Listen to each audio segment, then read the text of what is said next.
I was meeting with a patient regularly, and at some point she sent me a message and was like, "That's it, I can't come anymore. Goodbye." And I was like, "Oh my god, this is a suicidal risk. Like, did I do everything?" I think I cried for like 3 days. I called, I left so many messages. I'm like, okay, at Oh my some point I God. just need to stop. She luckily called like a day or Oh two my later and was God. like, I beg your pardon. Hey, bestie. It's your favorite caffeinated, medicated, and never hydrated bestie. It's your favorite nurse, Nurse John. And welcome back to your favorite podcast. I beg your pardon. Bestie, we have another week, another episode, another guest. And I am so excited to present this guest to you because I think you have been wanting this guest for a long time, even in real life. But the problem is, you can never get it because they're always full. There's not enough spaces, or we just cannot afford them. And we have been asking for them to bring them in the hospital because we need them. I mean, they're our colleagues, but they're usually in a very specific unit in the hospital. Well, before we head to that, Bessie, do me a quick favor. And if you're listening to this episode, make sure that you download this episode and all other episodes of the podcast that you have not listened to on Apple and Spotify podcasts. And make sure that you follow us and turn on notifications so that you receive notification when a new episode drops every single Friday. And Bessie, don't also forget to give us a 5-star review on Apple and Spotify podcasts. And Bessie, if you are wondering what keeps me caffeinated other than coffee, it is Rice Fuel. RYSEFUEL, Fuel. It is one of my favorite energy drinks. I know you guys been telling me, John, look, you cannot be combining coffee and energy drinks together, but you do what you gotta do to survive your shift, right? Well, let's crack one open for myself right here. A little ASMR. Did you hear that? Look at that. A little sizzle, a little sparkle, a little like gas. Ring pop. Yeah, I love this energy drink, Rice Fuel, RYSEFUEL. And you can find them by typing in your Google search Rice Fuel Locator and find one the nearest to you. And Bessie, if you're also wondering if I have a merch store, you can check it out at www.nursejohn.com and you can sign up on our newsletter to get a discount code. All right, Bessie. After all that spiel, let me introduce to you the guest for this week. Listen, Bessie, this took a lot. This needed a lot of convincing to get her to sit down with us, okay? This is a whole therapy session just for you because I love you so much, so I made it happen. I brought to you a psychologist. Hello, Melissa. "Hello, John." I am so happy that you come in here and sit down with all of us here in the podcast. I'm very excited to be here. Thank you so much. Well, Melissa, I think a lot of the listeners here in the podcast needs a little bit of help. I mean, like, I think we need a lot of help. Let's not minimize that. Let's be real. We need a lot of help. We would love to get to know you first before we head on to the therapy session. Sure. So my name is Melissa Kalachi. I am a clinical psychologist and I'm currently practicing in private practice, so West Island and online. Amazing, amazing. And how long have you been a clinical psychologist? Since 2020. So started right at Oh my peak God. pandemic. Wait a second. Me too. I started nursing in 2020. Really? Did you burn out like me? You know what? I did. Oh my God. Even our psychologist is burnt out. Oh my God. Look, nobody's safe. Well, we wanted to get to know you more on a deeper level. So can you tell us, were you born here in Canada? Yeah, I was. I'm born to an Italian-Canadian family. Oh, you're Italian? I am, yes. Oh my God. I'm actually going to Italy. I saw you got the tattoo when you went and I followed. I love it. I love Italy. I'm actually going back this week. Really? Yeah, this Oh, weekend. that's awesome. And you're probably listening to this, but this is all backed up, you know. But I'm going to Florence. I just love Italy. There's just something about it. There's just the people are so sweet. The food is so good. And the lifestyle The lifestyle is not like it is here where everyone's burnt out, right? Oh my God, the lifestyle there is like we live to work, not we work Yeah. to live. Mm-hmm. I love that So do about I. them. Mm-hmm. And growing up, what influenced you in going to psychology? Because it is such a hard profession, in my opinion.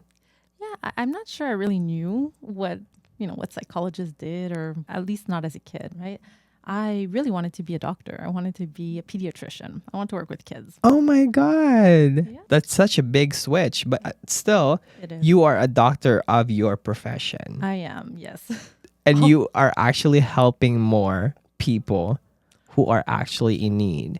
Well, I mean, I'm pretty sure both professions are helping quite a bit of people, but I think I definitely found my calling. I probably wouldn't have pursued even if I had decided to continue. I think it's kind of like a cultural thing where most people are like, you become a doctor or a lawyer, right? Like and I mean, my parents never pushed anything. By any means, Right. But I think I had It's that. a cultural thing. But I was like, I'm too dumb for every other thing. So let me be a nurse. And I'm kidding.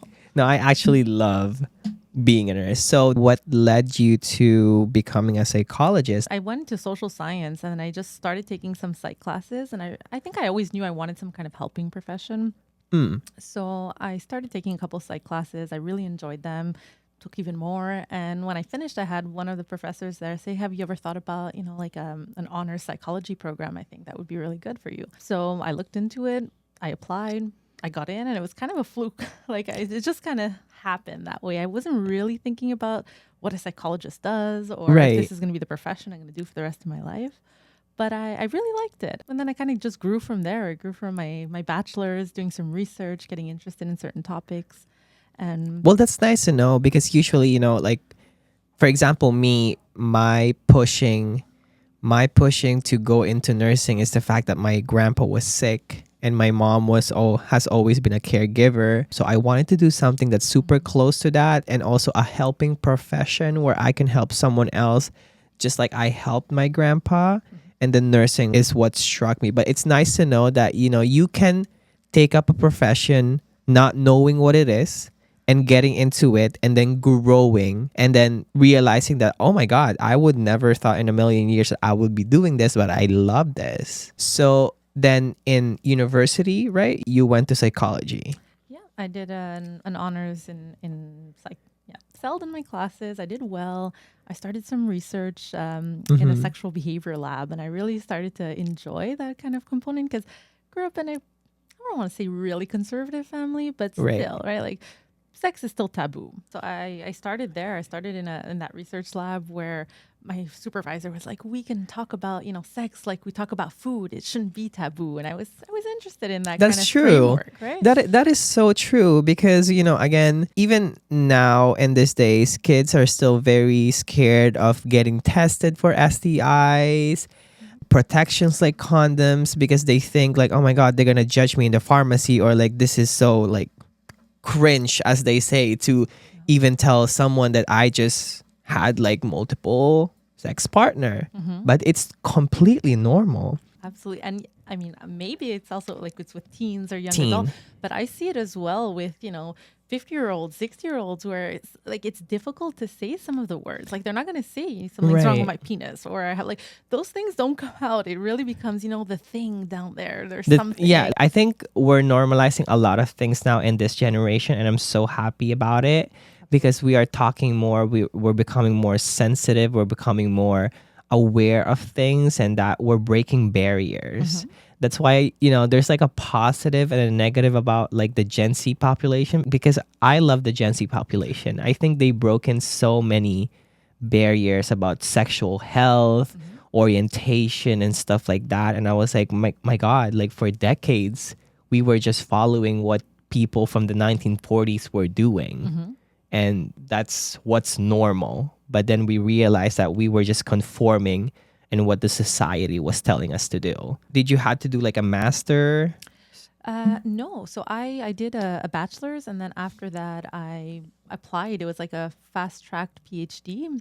So I didn't do a master's. I went straight from my bachelor's into my PhD. Oh my God, you are smart pants. Well, actually, I applied that first year and I didn't get in. So I did take a year break. I worked I worked as an assistant in like in politics, really, like in provincial Okay, politics wow. for a year. How was From that?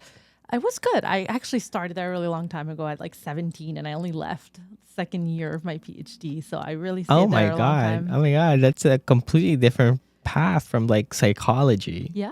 But I have to say, it really gave me a chance to be on the field and really talk to people that were struggling with things like their Right. Hydro-Quebec not being able to pay for things, or struggling with just housing. Or so it really allowed me to talk to people that were really Right. struggling. And I think it also made it a little clear for me too that I really wanted to go into psych and be able to help. That's amazing. Yeah. And like growing up, were your parents like, were they like very empathetic? What kind of like values did you grow up with that kinds of align as a psychologist?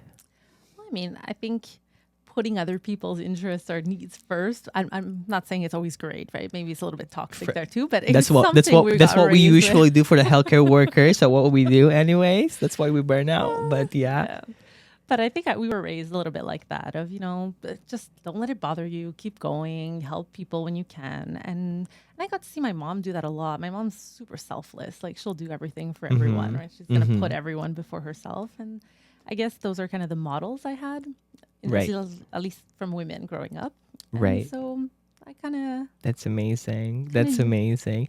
So when you graduated your PhD degree, where did you start working? So I was working in the hospital setting for an internship right before I graduated. And I also was working a little bit in a clinic, in a private practice clinic, Okay. part-time. And so when I graduated, I continued in the private practice, but I really loved the hospital setting. So I applied and I started working there as well. Me too. I could never work in any other places but the hospital. I mean, it's chaotic. There's a lot of things happening. It's overstimulating, but I feel like that's where I find like the joy of working as a healthcare worker. You know what I mean? I definitely do. There's nothing quite like a hospital, at least like an inpatient setting. There's just something really special about the teams, but the patients as well, the cases you get to collaborate on. It'll always hold a very special place for me. Yeah. So you work in the hospital setting for how long? I worked in the hospital maybe a little over a year. A little over a year. And in a psychiatric unit? Yep. And as well, a little bit of an outpatient unit that I was helping out that was short-staffed at the time. Short staff. Well, she just mentioned what we're all waiting for, short Or staff. understaffed. I don't Yeah. know. Do psychologists get short staff too? In the public system, it's tough. It is. Yeah, It is. It's hard to find one. And if there's one, they're There's- pretty much occupied. There's usually a long waiting list, which is unfortunate because people who really need access to one tend to have to wait a little longer than Yeah. than if they And go in private. I think that's one of the biggest problem that we have here in the Western is that a lot of us just have mental health illness going on, undiagnosed and diagnosed. And it's such a big problem that we have to deal with. And that's why I think psychologists, psychiatrists, therapists so much is because, my God, without you guys, I don't know what I'm going to do because I have my own therapist. And during the times when I burnt out and I was feeling so helpless and unheard and, unloved by all of the things that I love about being a nurse, she helped me get through it. Like it was such a tough time. And I think a lot of healthcare workers are going through it. And even the psychologists. Do psychologists need psychologists too? I mean, I would assume so. I do. I have a therapist. As well. Thank you. See, you guys, even our therapist has a therapist, and that's completely normal.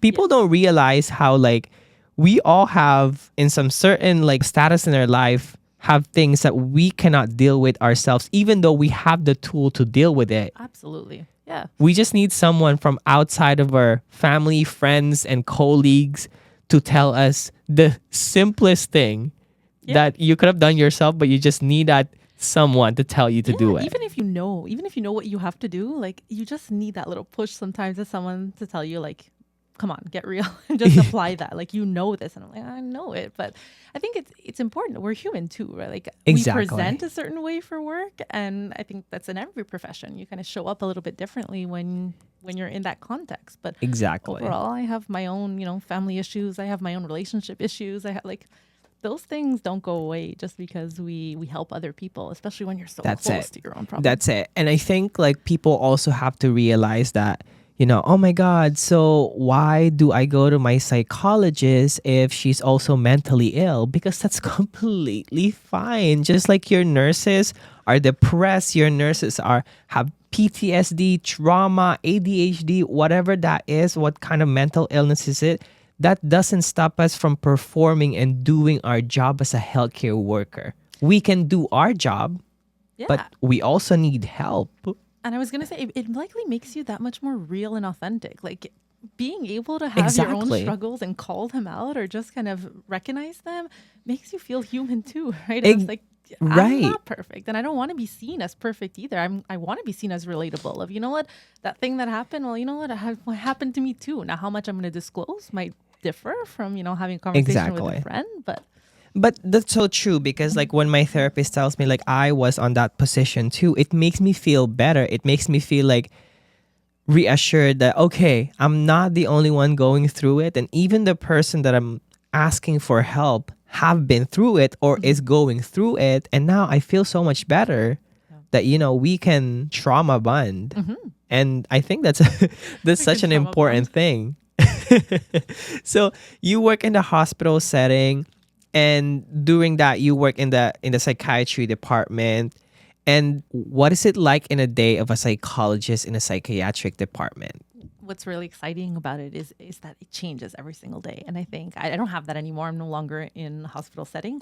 But definitely when I was, the exciting part is you come in, you don't know what to really expect that day, and you really get to work with a group of amazing people. Like, I am never going to forget that experience for the people that you meet, the different points of views that you get from collaborating on a multidisciplinary team. That's gold. And you work hand in hand with the nurses, right? Yeah, with the nurses, with OT, with psychiatrists, with nurse practitioners. Like, that's really amazing. And your job in the multidisciplinary team is what exactly? I would meet with patients when they would come in, start some kind of assessment, and then we would collaborate on diagnosis and treatments. But mostly it's making the patients feel heard and understood, helping with some coping strategies, some psychoeducation on what their diagnosis is, meeting with families sometimes, helping them really understand the patient, helping or getting collateral from family members to help better understand and treat the patient. So that would be a big part of my role. And whenever you get a new patient, like, how do you assess them without knowing anything about them? Do you assess them based off the basic knowledge that you got from a report? I wouldn't make a diagnosis based on just the information that was available. And even at that, it would be more kind of ruling out diagnosis. We would work through that with the psychiatrist and with the team. But I would sit with them. I would sit with them for a good hour if they were able to tolerate it. And we would talk about their life. And we were trying to really build a rapport, a relationship of, tell me about what's been going on the last little bit. What are the struggles? What's your support system like? What's going good in your life? What are your hobbies? What do you really enjoy doing? Like, I think it's really scary, especially when patients come into the hospital. They don't know really what's going on. And these, as much as the psych ward is, it's meant to really be a place to help create, some kind of containment for people who are really struggling. It can be really scary sometimes. And there's a lot of things that they're not used to, and people they're not used to, and checks, and, so it's helpful to just feel heard and have some time to just talk about what your experience is like. And so a lot of that would be sitting down and listening to be able to gather information that I can then share with the team, and that they would have as well, different points of views from their interactions with that patient. So it wouldn't be strictly based on some kind of report. It really is sitting down and really getting an evaluation with what's your life like, what are your struggles, what are your symptoms, and evaluating with the patient present. Right, exactly. And I remember when I used to be in psych, because I was in psych too. And actually, psych is one of my favorite specialty in nursing, just because it really did interest me when I was doing my clinicals, my rotation in psych, how interesting the mind works and how childhood and the things that you grew up with, your environment, your nature and nurture affects all of the things that you have right now in your life. And it's shocking too, because you read this super heavy past life and medical history and you're like, oh my God, how can someone go through so much and, expect them to be completely sane after this? Like, it's impossible. Definitely put sometimes in perspective, like our own challenges, right? Like when we Right. really get a chance to, and I think honestly, as a psychologist, I feel super privileged to get to have access to people's lives that people, trust sharing their pasts and their struggles with me, because it's not something that's very, easy to open up about. So to be that person who can kind of hold space for that, I think is extreme, not just rewarding for me, but I really do feel privileged to have access to that information. Right. Like you said, you don't just share your deepest, darkest secrets or like, things that you would just want to keep to yourself until you freaking die. But then, some people they needed to be so vulnerable so that they can actually get the help they need. Is such a special moment for us two nurses, because I have had patient who opens up to me about things. I was like, oh my God, like, thank you for telling me this. Like, I promise you with all my heart that I would keep this between both of us, but thank you for trusting me with that information, because that probably felt so much better to yourself that you're able to tell it to someone, because you've been keeping it for like, I don't know, 20 years. And now you're ready to open up to someone who's a stranger, complete stranger, and you just made a connection with them.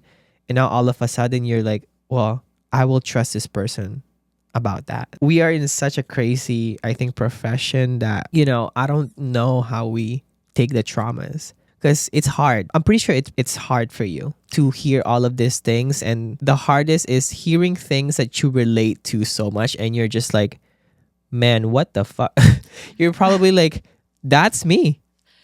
It has happened sometimes where you're kind of in a session with someone and you're like, oh my God, like I'm saying the things that I need to hear. You're like, is this therapy for me or for this? For the patient, I try and be as conscious as possible to, Right. recognize, because I'm obviously going to have my own biases, right? Yeah. From what's going on in my life, depending on where we're at. So it is challenging, and I think part of that is having my own therapy and supervision, like really being able to hash out some of the cases that are a little bit more difficult for me, especially now that I'm in private practice, because at least in a hospital setting, you get to do that. You have that team that you can kind of hash out those things with. In private practice, I really look forward to meeting with my supervisor to kind of go through some of those things together and just allow me to place of, what belongs to me and really what belongs to my clients or my patients, so that I can really make that distinction and keep that Right. And it's separate. really hard sometimes. It is. For me, it's like not taking home the things that I've just seen, heard, and listened. Like, sometimes I take it home because it's so hard and it's so heavy, and I'm just like, why am I carrying this with me? I think the fact that you carry it with you is kind of an indication that you're good at what you do, right? Because you're kind of putting your heart into the people that you meet and the patients that you treat. So I think if you were completely disconnected, we'd have a different issue at hand, right? Right. But, there are people who can really disconnect themselves from, like, after the job, you're not even going to ask me no question, and I don't even know what to answer to it. But I think my problem is that I tend to care a lot more than others. And I think that's like one of my problem as a human being, is that I tend to care a lot about others. I don't know. Maybe growing up, that's how I was raised, but like, yeah. Yeah, I mean, I think I have very similar, dynamics there. Not as bonding on the same No, but I mean, I think that's part of the work that's challenging, is really trying to leave work at work, and it's not always possible. But this is where I really I I really enjoy having my friends, having family, having, someone to go home to that allows me to disconnect, to talk to other people, to do things that I enjoy so that Right. it's not all about work. Because when your whole identity is your profession, I think that's where you're really at risk, where there's no, it's almost like all the eggs in the same basket. If that's, only based on work, when work's not going too well, your kind of life is falling apart in other aspects too, because there's nothing to kind of protect or create a barrier for it. Did you guys listen to that? That's coming from a psychologist. You're not always a nurse. You're only a nurse when you're in a hospital, but you can disconnect from being that nurse from the hospital. Yes, I think because I'm saying that because a lot of my colleagues, a lot of my besties cannot really disconnect themselves from like being a nurse. And like I said, I am guilty of that too myself, that it happens so many times that I am still working even outside the hospital. It's not like I do it consciously, it's unconscious.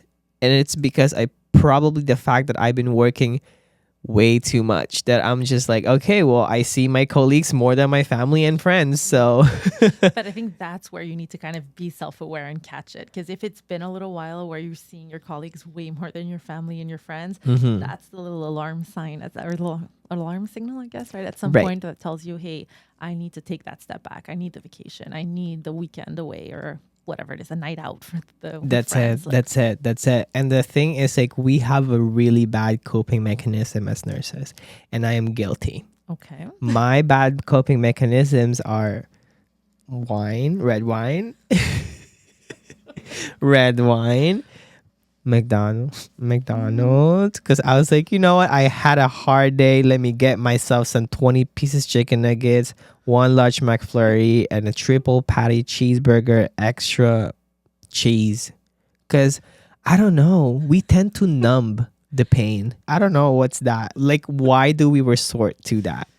Oh, I don't know if I have an answer for why you resort to that, but maybe it's like you're saying, it's in a way to numb or to kind of disconnect from everything at the end of the day. And food is pleasurable. No one's binging on baby carrots, right? Like the food that you end up eating, or the things are enjoyable things that allow you to kind of disconnect. Now, McDonald's or a glass of wine once in a while, it's not necessarily a problem if you can manage that, but it's more when it becomes a maladaptive behavior where really like you can't live your life outside of those things, or it's really a necessity at the end of your day.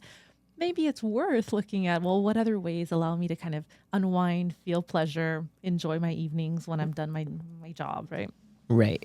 Well, going back to the conversation of you working in the hospital, you said you work in the hospital for a year. Yeah. What made you switch to clinical private practice? Yeah. I think what happened is what happens to a lot of people in the public system. I'll therapy you this time.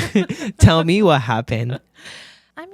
I honestly, I really love the people I worked with, and I For really sure. love the patients. So I have nothing. For sure. I have nothing bad to say about the hospital setting per se. It was just, it does get taxing, and I was juggling both a hospital and private practice at the same time. So I was doing like getting in at 7:30 in the morning, leaving at 4:30, driving to private practice, and then working till 9, getting home at like 9:30, 10, only to restart that the next. Like Yeah. they were really long days, and I Right. think it's where I cued in of it's not sustainable long term. Like I wasn't going to be able to do that, and I started to do less of what I really loved in the hospital and a little bit more of work in a different department that really needed extra hands. So I Okay. wasn't So you really were doing what I kind of like loved. floated on places that you're not really interested A in. little bit. And I understood the need. There's definitely a need. And obviously I want to help. But at some point, the reason why you joined, A certain particular unit or Yeah. department was because you really, that's what you were passionate about. That's the team you really wanted to work with. And when I started to get further and further away from that, and I was really struggling with a little bit of burnout too. I was overwhelmed, overworked. I think I hit the ground running, right? I finished my studies, and I'm like, okay, we're in a That's pandemic, literally and me. That's let's just literally go. me. Just take in the moment. You just Right. finished a huge chapter of your life. Like just take it in before you start the next one. And I think I definitely didn't do that. Me I too. wish, I would have done that at the beginning of my career, but here we are now. I don't regret it. Right. Same. It was an experience. It was really, I think I needed to be pushed to that limit to realize that that wasn't something I wanted to do. Mhm. It's just we needed to learn it the hard way. Yeah. So you burn out, but did you saw the signs of burnout, or were you also blind like I was to it? Because I did not see it until it was worse. Yeah, I think it's a bit of a mix. I think I saw it, but I didn't necessarily frame it as burnout or working too hard. I really loved what I did. Like, Oh, I for would sure. be excited to come into work. Like, I would be excited to leave late, like, because I had nothing better to do at home. I would like Me sometimes, right? too. Like, Oh my god. sometimes there it's like 8 o'clock, and I'm like, like at night, right? You're like, I should be done. I'm done at like 4:30. Like, what am I doing here? But I'm just, I don't know. You're I enjoying loved it. the adrenaline that comes with Right, being right. with being on the unit.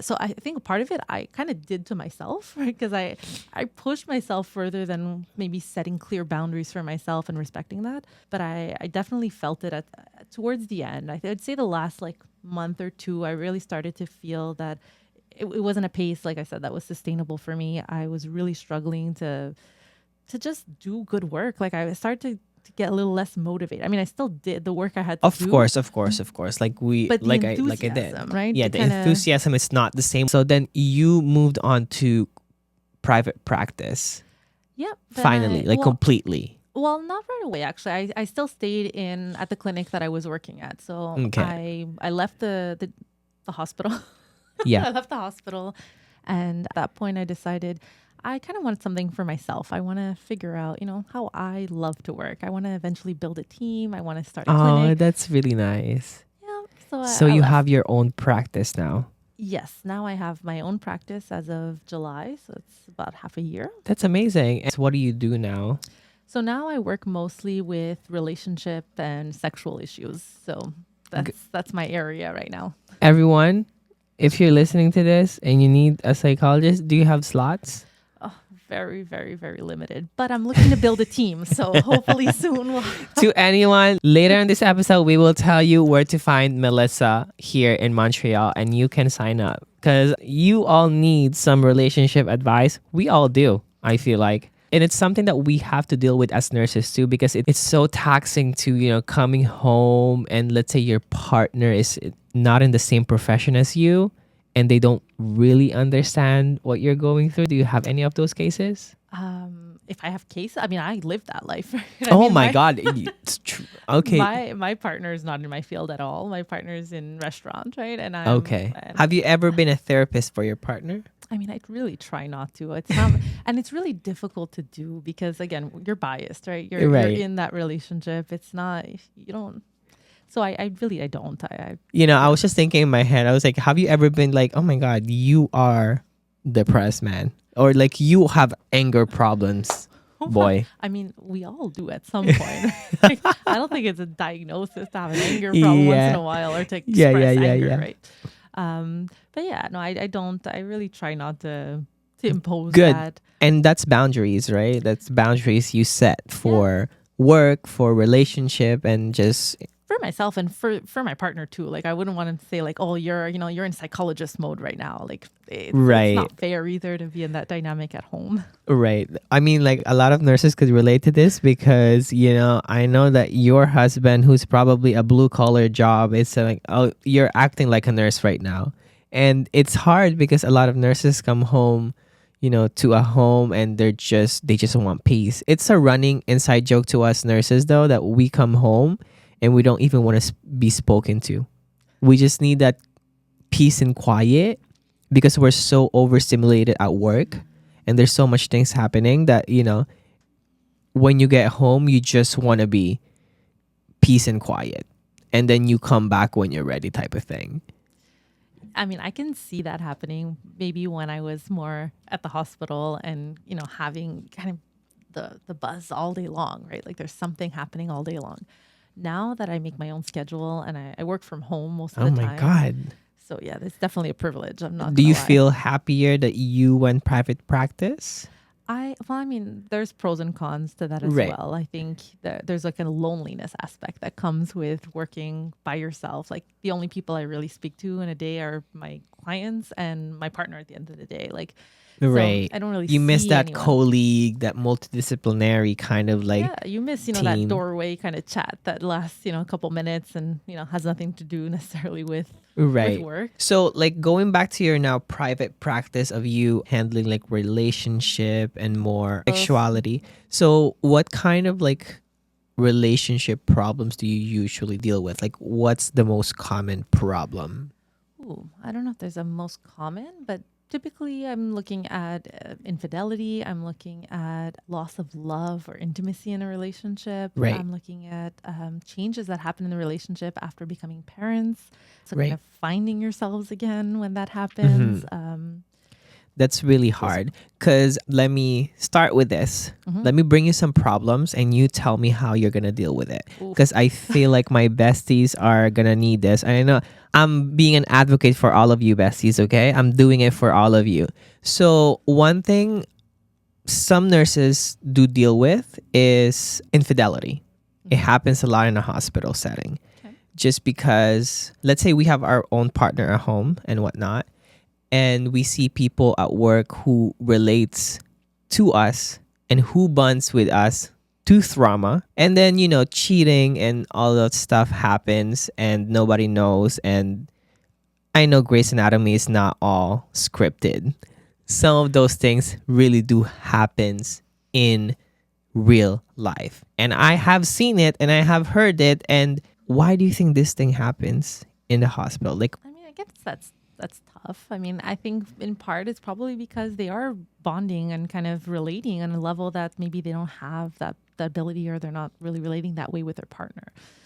I think as well, when you're in a relationship, especially for a long-term relationship, at some point it takes work. It's not novel and spontaneous. And then what you get with that new person that you're living these really exhilarating moments with, even if they are anxiety provoked moments, or right. but you're living high emotional states with someone else, it might make them seem a little bit more desirable than the kind of stable, responsible partner that's waiting for you at home. And so maybe it makes it a little bit more likely that you're going to do It something gives a that little bit more gives, spicy yeah, to it the kind to of your makes you feel lives. alive a little bit when, right, when you're struggling or when things are kind of neutral or kind of, right. Right. And what do you suggest to these people who's kind of like in that kind of like situation? Like what would you tell them if they're struggling, and like should they be open to their partners and telling them about that situation, or how should they stop themselves from doing it? Yeah, I think if you can recognize it, that'd be really great. It's a great start, right? Of realizing, hey, I have desire. I have, I'm interested in somebody else. And then is it really that person that you're interested in, or is it something that's not going so great in your relationship or at home?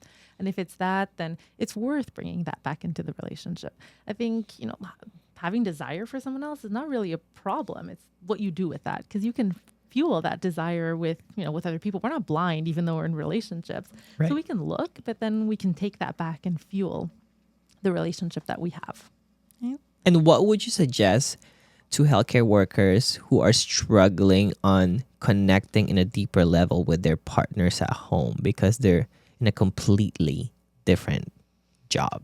And they feel like they're not understood by their partner, their needs, their wants, their concerns are just not, I think that's a lot of what nurses deal with, is that you come home wishing that you are being treated like how you treat your patient, but the people that you love, and then you come home and you're still have to be a nurse because some people come home and they're still a mom, Mm-hmm. they're still a wife, they're still a this, they're still a that, and it's like they feel like it's a never ending thing, that they just don't have that support, that love for them. And it might not even be that they don't have the support or the love, but it might be we have a certain expectation of what we want our partner or the people that we love, to do for us. But unless we really communicate that, we're at risk that they're not going to be able to provide that, right? Like maybe our partner is making dinner, but if, it's not dinner that we need, it's that they, did the groceries or that they tidied up the house and they didn't do those things, then we kind of miss some of the things that our partners can do if we're not really clear on what it is that we want. And I think communication is a struggle for a lot of couples. Like beyond the dynamics that you're bringing up.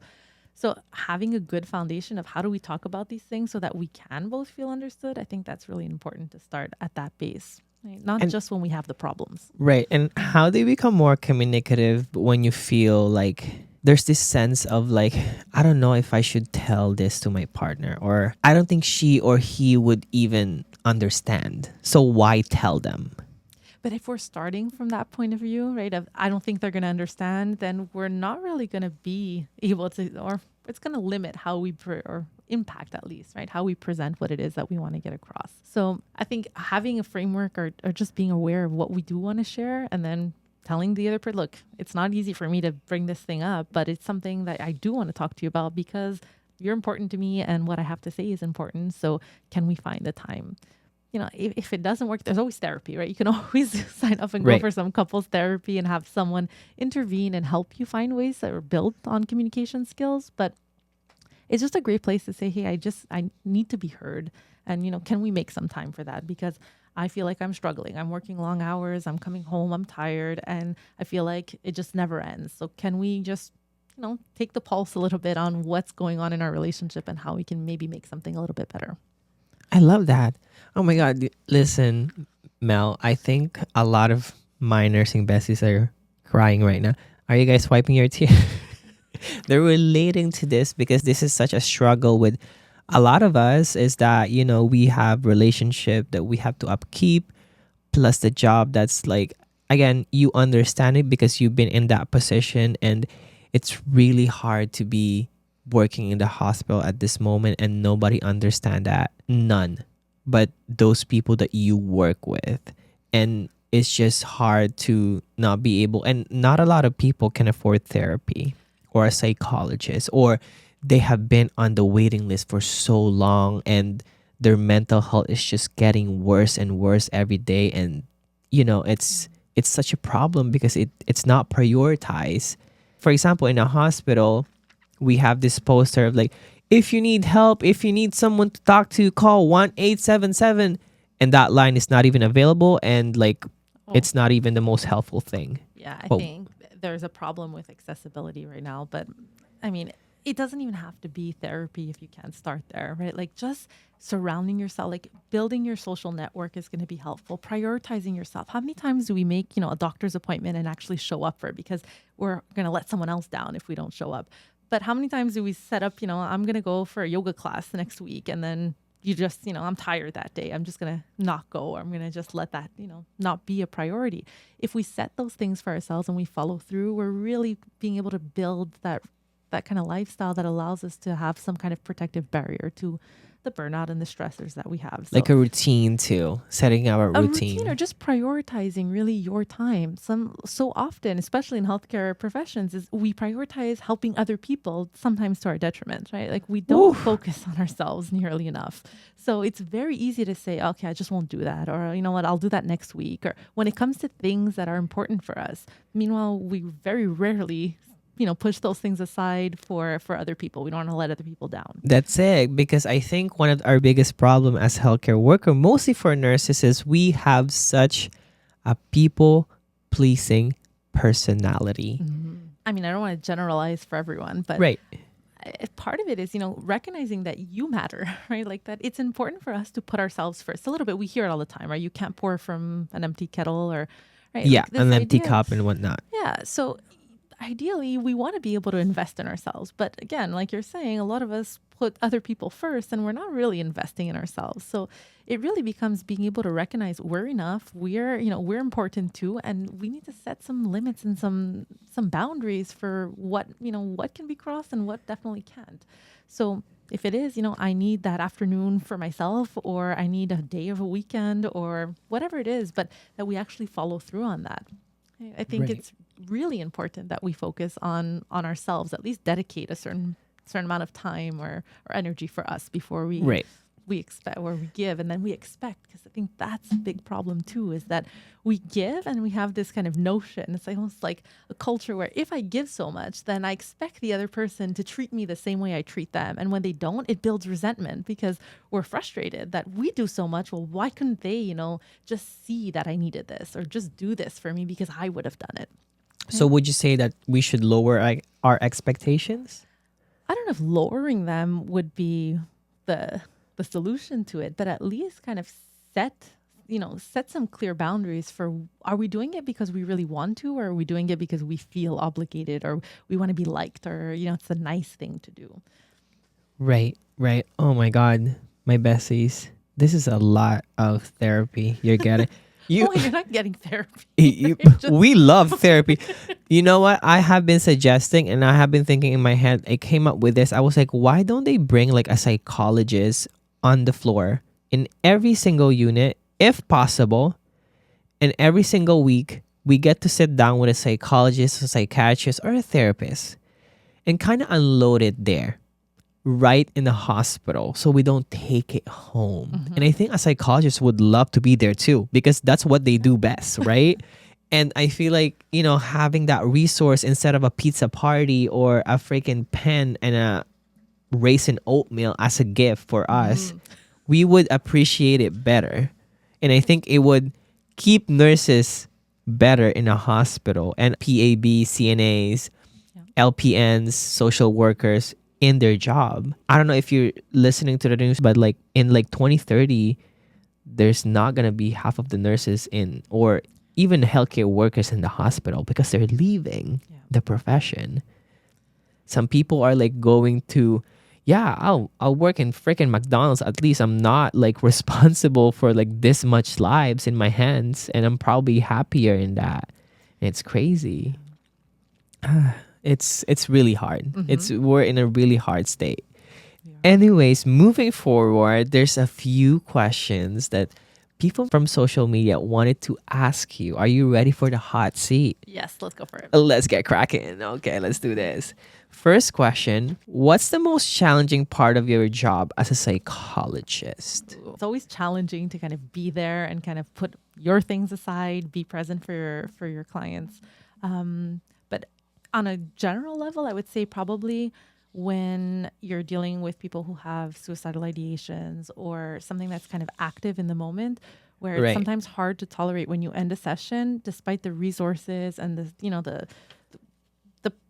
strategies that you provide, the work you do in the session. There's always this little risk. There's always this kind of little thing that you have in the back of your head. Yeah. What if something happens? What if I didn't do something right? What if I think that fear that kind of sticks with you between sessions with clients that are a little bit more vulnerable, for me, it was challenging. Right. I completely understand that because I have had that situation. Did I do what I should have done? Did I fuck it up? Am I going to be the reason why this person is going to do what they're going to do? You know what I mean? Like, it's hard. It's such a hard situation to be at. Oh my God. Next question. What do you suggest for nurses who deals with death and traumatic experiences almost every day?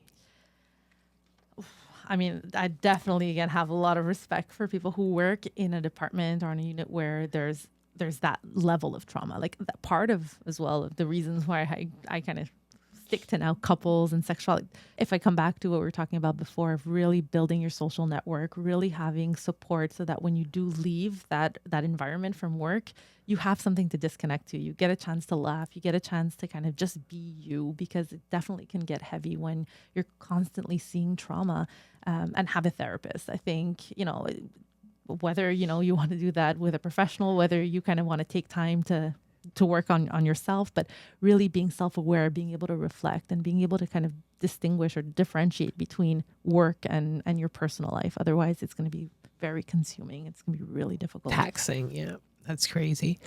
Good. Next question. What's the most common mental illness have you treated or been involved with? I think the most common out there, it's kind of like the cold and flu for psychologists, is depression and anxiety. Like, that's where you kind of see it everywhere. What's the scariest experience you've ever had as a psychologist? Scariest experience? Oh my God, that's a little deep. I think something that maybe marked me the most was I was meeting with a patient regularly, and at some point she sent me a message and was like, "That's it, I can't come anymore. Goodbye." And I was like, "Oh my God, this is, this is a suicidal risk. Like, did I do everything? I think I cried for like 3 days. I called, I left so many messages. I'm like, okay, at Oh my some point I God. just need to stop. She luckily called like a day or Oh two my later and was God. like, oh Good. no, I was just gonna go to my sister's for a bit and I couldn't come to the next appointments. But Oh, the way it was framed, the I way. was convinced. I'm like, this is her farewell, and I really panicked. Like, I think that was likely one of the It must be scariest really moments. hard. Yeah. Oh my God. Yeah, that is scary. That is very scary. Yeah. Next, how is dating as a psychologist, and do you see right through the bullshit? I Oh, think we talk about it a bit, but like, yeah. have you ever like went on a date before?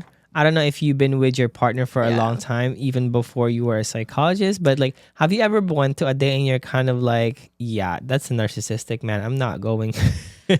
Yeah, I think. Well, I've been with my partner 2 years, so I was dating before, like while studying psychology and the Oh, beginning of my beautiful. of my So career. tell us. Yeah, I mean, I yeah, to a certain extent, you kind of take a Look at look a people. little bit, Yes. right? But I mean, I don't know if I'm doing it from a clinical perspective. Like, I think we're just kind of taking a look at, oh, I don't think that's gonna really work, or I think this person is, has a character that's just not gonna fit with mine. But yeah, I don't think I'm like analyzing them. Because nurses do that. We will be in public and be like, yeah, that patient has cardiac issues. You know what I mean? Like we're diagnosing people in the public type of thing. Oh my God. I don't think I've really done that. Not just like in dating in general. I try not to I think it takes more than just face value to analyze someone. Yeah. So I just don't have the time or Oh, energy to that's do that. funny. Next question. Have you ever misdiagnosed a patient before? Ooh, I mean, not purposefully. Like, I Right, don't think, right. I'm for sure. Imagine perfect. Next question. What are some methods of helping yourself to stop self-harming? I think part of that is trying to understand why you're self-harming. Like, is it I'm feeling misunderstood? Is it loneliness? Is it an overflow of emotional pain that we're turning into physical pain? I mean, it's helpful to get help. Like, at that point, I think it's helpful to, whether it's talking to someone. Right. And I think I'm giving my perspective here as a nurse is that if you're in a stage where you feel like harming yourself, I think it's good to recognize that you can always ask for help. There are numbers out there you can call. There's 811. You can go to the hospital and get help because you have to realize that you are not alone facing any battles in your life, and that it is not a weakness to ask for help. Asking for help is actually a sign of strength. Yeah. Because you're able to recognize what's wrong. You're able to recognize that I am not able or capable of helping my own self or doing this alone, so I am asking someone else to come help me because it's necessary. And I think, before it's too late, before things are worsened. And again, I cannot speak for everybody or anybody because I have never been on that shoe. But as a healthcare workers and have seen things and have experienced things and also going through, my own mental illness and stuff, it's really like being aware and being able to tell yourself that I am having a shitty day. I am not feeling well. I am depressed. I am anxious. Really being honest to yourself that there is something wrong, and it's totally and completely fine that you're not feeling okay, because you are not the only one. Many of us are not feeling okay. But recognizing it, taking it in, being honest to yourself is such an important part of it. And I think that's the biggest help you can ever give yourself. Yeah. I mean, I couldn't have said it any better. Right? That- Seek help. It is a strength. Pure. And you're That's not it. alone. Right? That's you don't it. have to be alone. That's it. And then that's coming from a mentally ill nurse, I'm telling you. Lastly, what is something you want future psychologists or people who have interest in mental health and helping others just like you to know? Go for it, definitely, if it's something that interests you. I think there's such a big range of opportunities within the field that it does require a little bit of searching, right? Like I was saying, the hospital setting or inpatient psych is very different from just being in a clinic as well, of kind of doing a lot of the depression, anxiety, to now being a little bit more specific in couples and sexuality. So you get to get a sense of what it is that you like, and that there's so many people and so many ways to help, that if it's something that interests you, you'll find something that you'll really enjoy. And it's a really rewarding, it's really rewarding work. So, Amazing. but I maybe what we spoke about before, of when you finish, take the break and really take some time to kind of let it set in and have great boundaries, or at least try to set up some great boundaries so that you can make that distinction between personal life and work life. Amazing. Mel, we could talk about this for a whole time. Listen, guys, this is not a real therapy session, but we all felt a sense of, she made us feel heard. We feel now that even psychologists like Melissa are also human beings who are going through things, and she is just like every single one of us. And that you have to realize that you're not the only one going through things, and with the right support system, with the right setting and upholding boundaries, with the right self-love and self-care, you can too. Even with mental illness, family problems, relationship problems, can keep going in your life, and it's not the end of it. And again, that asking for help, even in what profession you can be a doctor, architect, or whatever profession you're in, or whatever you're doing, is that asking for help is not a weakness. It is a sign of strength, because you are able to recognize what is wrong, what you need help with, and that you are just another human being just like everybody else in this earth. Thank you again so much, Melissa, for being here, for listening to us, for sharing your point of view as a psychologist, because I think people needs to know that, even psychologists are also human beings, that you guys are not perfect, that you guys are equal, just like every single one of us in the world. Thank you so much for having me. This was really fun. I'm really glad that I got to share a little bit of my experience and just share with you today. Thank you so much. And Bessie, if you, again, listening to this, make sure that you download this episode and all the other episodes that you have not listened to on Apple and Spotify podcasts. Make sure that you leave us a 5-star review, and also follow us and turn on notifications so that you receive a notification every time a new episode comes out every single Friday. And again, Bessie, if you want to come see my merch, just type www.nursejohn.com and sign up on the newsletter so you get a discount code. And again, I will see you guys again for another week next week with another episode of your favorite therapy podcast. I beg your pardon. I will see you guys again. Goodbye. Bye. Amazing. Oh, I love it.